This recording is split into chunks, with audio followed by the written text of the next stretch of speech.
Naka-aircon tayo. Yan, traffic. Silipin mo na lang.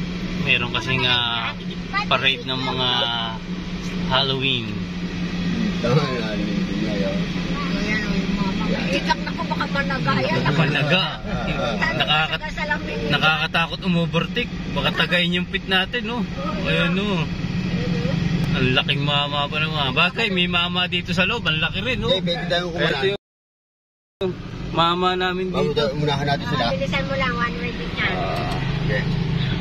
Unahin natin. Bertikan natin tong kwan. Buti walang ano. Hindi na kami tataga.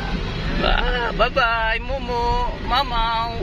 Walang Bye-bye. yan. Doon na tayo sa kabila. Medyo rin pala eh. Kaya, wala, yan, nakanak din nun. Mga masalunod tayo ng mga lesson.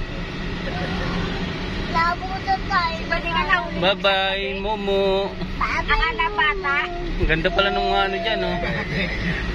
May office siya, nagutom. Doon, nagulit yan. Bumili sa bahay. May ano pa? Nagkakatulog na raw siya ng pulis. Hindi ko lang kami alam. Diretso na tayo.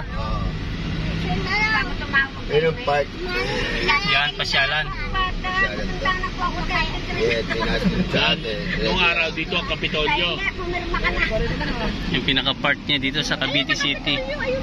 Yan. Hindi na Kapitolyo ngayon. Yung sa kanto na yung papasukin natin. Kapitolyo ng ano, ng buong Cavite. Sa kanan to. Ito, Cavite City lang. Pero ngayon sa 13 ng Cavite. Oo, noong araw dito ang Kapitolyo. Ito tayo. Okay na. Yan na ulit. Wala na. Yan ang pasyalan na naman. Capital ng Cavite.